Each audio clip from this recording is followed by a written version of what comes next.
Isa na namang napakalamig at napakagandang resort at napakalinaw na tubig ang aming napuntahan dito sa lugar ng San Pablo, Laguna, na pwede kang mag-relax, walang iba kundi ang Bato Spring. Grabe, sobrang sulit ng biyahe nyo pag narating nyo ang resort na ito, lalo na ngayong parating na summer. Kaya samahan nyo kami sa biyahe ni Ho. Tara na ho! Yo, what's up for today's video sa biyahe ni Ho? Nag-travel nga tayo ng halos 2 oras kalahati mula Dasmariñas, Cavite hanggang San Pablo, Laguna. Sa pagkakataong ito ay may iba na naman tayong kasama sa biyahe na ito.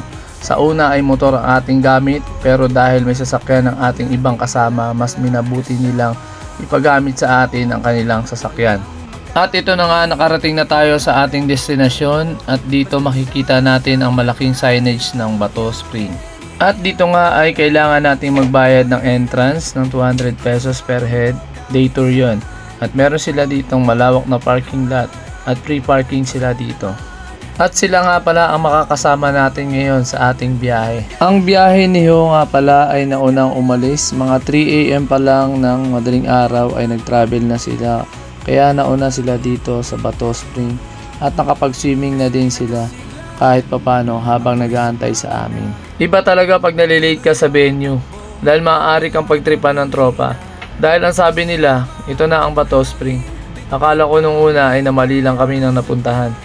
Dahil iba sa napanood ko sa FB at medyo nadismaya ako dahil hindi ito ang nasa isip kong Bato Spring sa Laguna.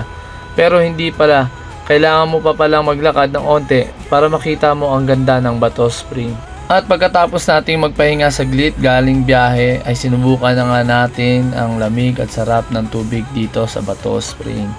At dito naman ay nagpapakitaan kami ng mga shots namin sa ilalim ng tubig at kung gaano kalinaw ang tubig dito. At dahil nagutom ng mga tropa kaliligo ay mas minabuti muna namin kumain at magkwentuhan. At ito nga pala ang mga baon namin sa biyahe na ito. Kain ho tayo.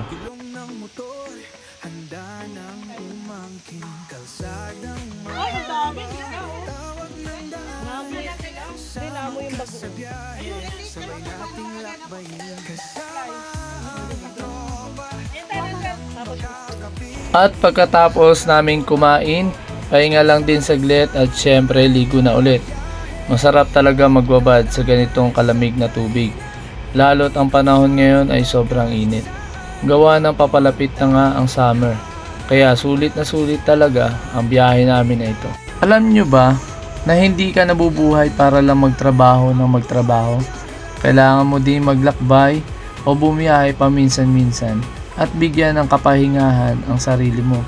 Wala lang, na-share ko lang. At sa mga nagtatanong kung magkano ba ang entrance at cottage dito, ay ito ho yun. Ang Bato Spring ho ay located sa Dolores Road, San Pablo, Laguna. At sa mga nagbabalak pumunta dito sa Bato Spring, for sure na mag-i-enjoy kayo. So mag-iingat kayo palagi sa inyong mga biyahe. For more biyahe, just follow us sa biyahe ni Ho. And share na din ho, malaking tulong ho iyon para sa biyahe ni Ho. Subscribe na rin kayo sa aming YouTube channel na Biyahe ni Ho for more. God bless. Bye! Tara na, sakay na, ikot sa mundo kahit saan mapunta. Harang man sa daan, di tayo urong. Larga lang pare, ang buhay biyahe lang.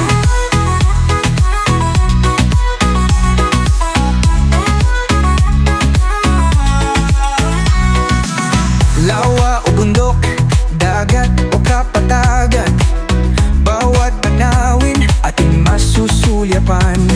Hantaw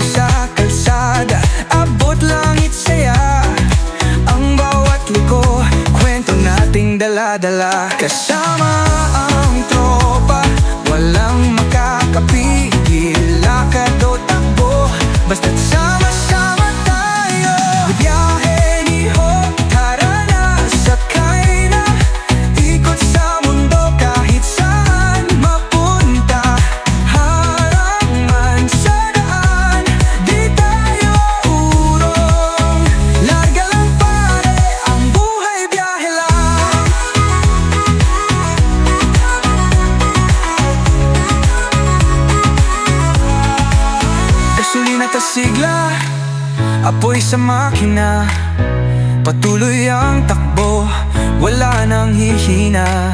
Kasama ang hangin, bitbit ang ligaya. Sa biyahe ng buhay, tayo'y malaya. Kahit saan, kahit kailan, biyahe ni Ho, walang iwanan. Sama-sama sa paglalakbay, tara na pare, ang mundo'y ating sabay. Sabay.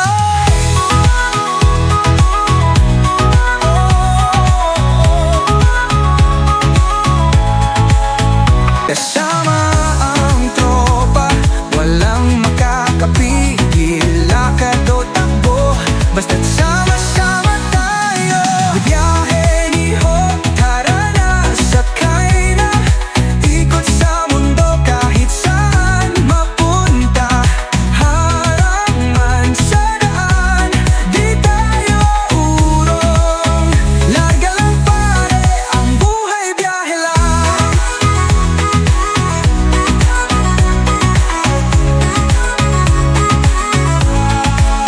Gasolina at sigla, apoy sa makina, patuloy ang takbo, wala nang hihina. Kasama ang hangin, bitbit ang ligaya. Sa biyahe